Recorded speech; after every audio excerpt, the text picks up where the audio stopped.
Hola, ¿qué tal amigos? Espero que se encuentren muy bien. Mi nombre es Jesse Hernández y hoy vamos a ver 12 razones de por qué no soy pentecostal, neopentecostal o carismático.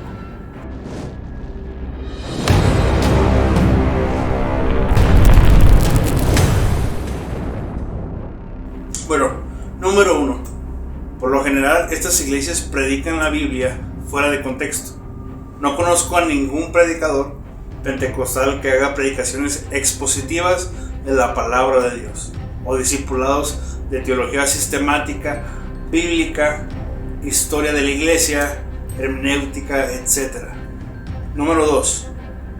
La mayoría creen que todavía hay apóstoles modernos, pero la Biblia es clara al decir que Pablo fue el último apóstol de Cristo en 1 Corintios 15, versículo 8, y que Matías, para ser nombrado apóstol, tuvo que ser testigo de todo el ministerio de Cristo desde el día en que Juan bautizó a Cristo hasta que Cristo ascendió. Lo podemos ver eso en Hechos capítulo 1 del 21 hasta el 26.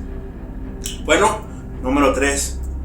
La mayoría creen que la mujer puede ser pastora, citando versos fuera de contexto como: pues ya no hay judío, ya no hay griego, ya no hay esclavo ni libre, no hay varón ni mujer, porque todos vosotros sois uno en Cristo Jesús, ¿verdad?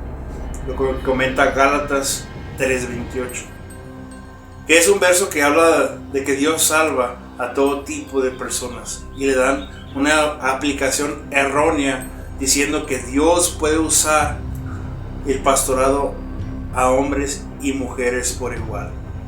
Bueno, es completamente el contrario. Número 4.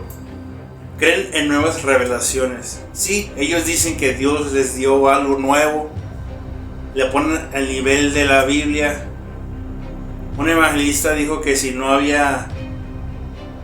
juntaba una cierta cantidad de millones de dólares, Dios le dijo que lo mataría, y la gente le donó el dinero para que Dios no lo matara. Otro famoso evangelista dijo que Dios le reveló que la mujer no debe usar pantalones, basado en Deuteronomio 22:5, cuando ese pasaje en realidad lo que prohíbe es transvestirse por desviaciones sexuales. Bueno, número 5. La mayoría están relacionadas con el evangelio de la prosperidad. Varios de ellos creen que la pobreza es una maldición y que Jesús vino para nosotros. ¿Para qué? Para que poseamos lo que querramos y que todo lo que pise la planta de nuestros pies será nuestro. Oí a un predicador neopentecostal decir que Jesús fue rico, basado en que su túnica era sin costura. Fíjate nomás qué ideologías. Pero eso no para aquí. Vamos con el número 6. Creer en decretar, atar para traer tu milagro. Leen libros de motivación como La Cuarta Dimensión sobre el poder de tus palabras, El Código de ser campeón, Tu mejor vida ahora, etc. En fin, puros libros llenos de consejos que le levantan el ego a la gente y los hace orgullosos y prepotentes. Número 7. Sus oraciones en general consisten más en guerra espiritual y declaraciones proféticas que en orar como Jesús mandó. Creen que Mateo 18:18, donde habla de atar y desatar, se refiere a demonios y al diablo, cuando en realidad este pasaje habla de la disciplina bíblica en la iglesia. Número 8. Llegan al punto de que casi idolatran a los predicadores que predican la Biblia. Hacen pósters grandotes y en vez de mirar a Cristo en ese póster, ahí está el predicador con todas las luces citando a este personaje. Bueno, no predican la Biblia, sino que citan 2 o 3 versículos fuera de contexto y luego hablan de sus sueños o visiones. Algunos promueven ir a la tumba de predicadores que han muerto para agarrar la unción de sus huesos. Qué tremendo. Vamos con la número 9. Por lo general, no entienden la justificación por la fe sola. He oído a muchos pentecostales decir que las obras son necesarias para la salvación, la cual es legalismo y falta de entendimiento de la gracia de Dios. Por ejemplo, muchos creen que si hay alguna vigilia en la iglesia y si no asistes, si en ese momento viene el Señor, te quedas. Así es, hermano. Como escuchaste, te quedas. Porque hay un versículo que dice que estemos siempre vigilantes y muchas otras cosas como estas, que reducen la salvación a las obras humanas. Número 10. Hacen mal uso de los medios de gracia. Esto viene como producto de entender la justificación, la santificación y el lugar de las obras en la vida de un cristiano. Hacen de la oración, el estudio de la palabra, congregarse y otros medios de gracia un uso para completar su salvación, en lugar de entender que son medios de santificación. Por ejemplo, muchos hacen uso del ayuno como una forma de estar más ungidos y ser más poderosos, y no para adorar a Dios. Fíjate nomás. Número 11. Se abusa de los dones espirituales, al grado de que muchos creen que si no hablas en lenguas, no eres un buen cristiano, no estás lleno del Espíritu Santo y hasta en casos extremos no eres salvo. Número 12 y última. Abusan el tema de los milagros.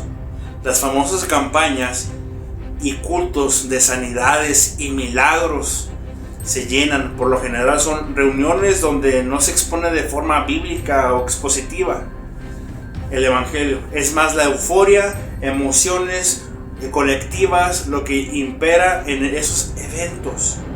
La autogestión, y se hace alarde de que hubo milagros dudosos de que por lo general no se pueden comprobar.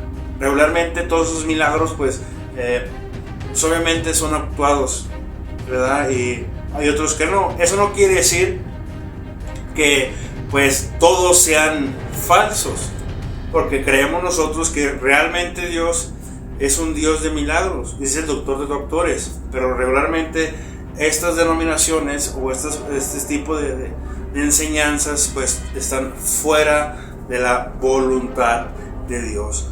Y en este vídeo estaré compartiendo con vosotros los puntos principales por los que no soy partidario de frecuentar iglesias pentecostales. Antes de nada quiero dejar claro que hablo de la propia experiencia, pues yo nací en una iglesia pentecostal antes de volverme un pastor reformado. Las cosas principales por las cuales no comparto esa denominación que hoy en día está creciendo a nivel mundial de una manera exagerada son las siguientes. En primer lugar, no estoy de acuerdo con lo que han hecho con el Espíritu Santo. Yo soy una persona que cree firmemente en la obra del Espíritu Santo, cree en el poder del Espíritu Santo, cree en el mover del Espíritu Santo y en cómo el Espíritu Santo es importante y fundamental en la vida de todo creyente. Sin embargo, considero que han reducido el Espíritu Santo a un montón de ruido, movimiento y exagero dentro de la iglesia, reduciendo su poder a frenesí, a descontrol y a un circo espiritual llamado movimiento pentecostal. Creo que el Espíritu Santo no tiene nada que ver con lo que vemos hoy y sus manifestaciones no son nada parecidas a las que se muestran hoy dentro de esas denominaciones. En segundo lugar, el uso que hacen de los dones espirituales me parece contrario a la Escritura. La mayoría de iglesias y denominaciones pentecostales vemos cómo entran en descontrol y hablan en ese balbuceo, hablan en lenguas de aquella manera en que balbucean y pronuncian palabras que no comprendemos, que nadie entiende, y se vuelve un descontrol en el que todo el mundo empieza a alzar su voz y a hablar en lo que hablan y llaman lenguas de fuego. Cuando nosotros vemos el don de lenguas en el libro de Corintios, podemos ver que Pablo estipula el orden en que debe ser hablado. Pero no vamos a entrar en qué tipo de lenguas son esas, que es un tema aparte. Pero si ellos consideran que las lenguas de las que Pablo hablaba era ese balbuceo, tenemos que entender que Pablo estipuló un orden diciendo que cuando alguien hable lenguas, hable uno, hable dos, o como mucho tres, siempre uno después del otro, y si no hay intérprete, que se calle la iglesia. Pero hoy vemos cómo entran en descontrol, empiezan a hablar todos a la vez en lenguas, la gente glorifica a Dios, y la pregunta que deberías hacerle es: ¿glorificas a Dios por qué? Si no entiendes nada de lo que está pasando.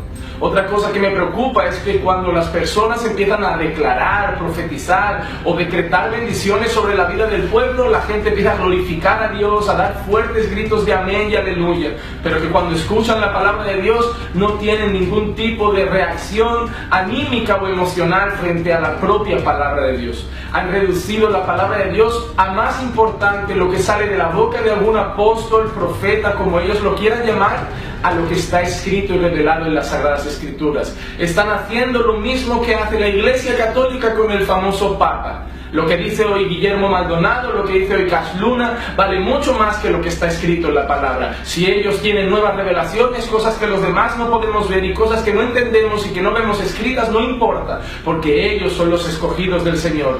Están haciendo lo mismo que hace la Iglesia Católica con el Papa, dándole más importancia a lo que Dios revela a un hombre en particular que a lo que ya está escrito en su palabra, cuando sabemos que ya todo fue revelado y que si alguien trae algo diferente, sea anátema. Tenemos que tener presente también en que se saltan las normas de la Escritura. Cuando la palabra de Dios estipula un orden en cuanto al movimiento de la iglesia, la estructura de la iglesia y el orden de la iglesia local, en cuanto al ministerio pastoral, han dicho que no importa, que si Dios le da un don a una mujer para ser pastora, ella puede ejercer el ministerio. Y no importa que en su palabra haya dicho que no permite a la mujer enseñar en la iglesia ni ejercer dominio sobre el hombre. La palabra de Dios está perdiendo poder, influencia e importancia dentro de esas congregaciones. Otra de las cosas que no me gustan es el nuevo movimiento de la prosperidad que se está dando en ellas, donde se fomenta que los cristianos busquen el éxito, donde se fomenta que los cristianos busquen el triunfalismo en su vida personal y en sus vidas económicas, laborales. Siempre quieren ver el éxito, y el no tener éxito lo están relacionando con la falta de presencia de Dios o con la falta de bendición. Tenemos hombres y malos llamados apóstoles, como es el caso de Maldonado, que ellos siempre han enseñado que cómo vas a bendecir a otra persona si tú no eres primeramente bendecido, que cómo vas a ayudar a prosperar a otra persona si tú no eres primeramente prosperado, y distorsionan la palabra de Dios creando creyentes que son egoístas y simplemente buscan su propio éxito y no asimilan el fracaso. ¿Qué pasa con el apóstol Pablo cuando dijo que él aprendió a gozarse en la abundancia y también en la escasez? ¿Qué pasa con el profeta Habacuc, que dijo que aunque la higuera no florezca, aunque los campos no den fruto y aunque no haya nada en el granero, con todo él se alegraría en el Señor y se gozaría en Dios? ¿Qué pasa con esos hombres? La Escritura ya no tiene peso en sus vidas. Otra cosa que no me gusta es el nuevo movimiento en cuanto a decretar y a declarar. Se pasan el día atando, se pasan el día desatando, se pasan el día declarando, se pasan el día decretando, y nosotros no entendemos que lo que Jesús nos enseñó es que no estamos aquí para declarar, para decretar, para atar o para desatar. Lo que Cristo nos enseñó, y sobre todo en Getsemaní, es que nuestras oraciones solo tienen que terminar de una manera, y es: hágase tu voluntad y no la nuestra. Otras cosas que no entiendo es la aceptación de ministerios y oficios de nuevo, como el caso de profetas y apóstoles. Durante siglos no han habido ninguno, pero parece que ahora es moda, que ser pastor es algo pequeño, ser maestro es algo pequeño, ser evangelista es algo pequeño, y todo el mundo tiene que ser apóstol. Se les están dando grados de importancia y popularidad a los hombres, y se está desplazando la gloria de Dios y colocando sobre esas personas. Los apóstoles de hoy y los profetas se están volviendo el nuevo becerro de oro de esta generación. De otra manera, también estamos viendo cómo distorsionan la palabra de Dios y todo lo reducen a promesas y pactos, diciendo que Dios es un Dios de pactos. Pero ahora yo te llamo a ver cuántos pactos hay en la propia Escritura. Si ves que Dios va haciendo pactos con todas las personas, o que ya sus pactos estaban establecidos. Dios no está aquí para hacer pactos contigo de que si tú le das 100, Él te dará 1000. Eso no es bíblico, y eso no es la iglesia de Cristo. Esos son principales motivos por los cuales no frecuento esas iglesias. Cuando llegan el Espíritu Santo, lo llaman y lo claman a Él para que Él descienda en esos lugares, y cuando teóricamente el Espíritu Santo llega, entran en descontrol. Y ellos siempre nos apuntan a nosotros y nos dicen que si nosotros tuviéramos al Espíritu Santo podríamos sentir esas mismas cosas. Pero yo me pregunto, si la palabra de Dios dice que uno de los frutos del Espíritu es el dominio propio, ¿cómo ese mismo Espíritu que trae dominio propio, tú me dices que también te descontrola y te hace perder el control y el dominio sobre ti mismo? están contradiciendo la palabra de Dios, están tirando la revelación de las Escrituras a la basura y han hecho un nuevo movimiento en el cual solo se busca el éxito, solo se busca el Dios de su propio vientre y donde se está adorando a todo menos al Dios de las Escrituras. No comparto el movimiento pentecostal, doy gracias a Dios por un día salir de él y espero que todos puedan buscar en su palabra y saber que lo que importa es lo que Dios dice y lo que está escrito y no lo que les están diciendo en otros lugares. Sola Escritura, busquen la palabra de Dios, escudriñen en ella y muchos de ustedes otro día estarán dando gracias a Dios por haber salido de sus movimientos que no tienen fundamento en las enseñanzas de Cristo. Es por eso de que pues con este video mando a 12 razones de por qué no soy pentecostal, neopentecostal o carismático. Si te gusta este tipo de videos, déjame un like, comparte este video y si no te has suscrito, suscríbete. Y me gustaría escuchar tus comentarios aquí abajo en la bandeja, ¿verdad? Y mirar, ¿verdad?, cuál es tu punto de vista sobre estas denominaciones, ¿verdad? Y este es mi opinión, no quiero faltar el respeto a nadie, solamente expreso, ¿verdad?, lo que es bíblico, lo que es realmente pues la santa palabra de Dios. Dios te bendiga. Yo soy Jesse Hernández y estás aquí en Grupo México Ministries.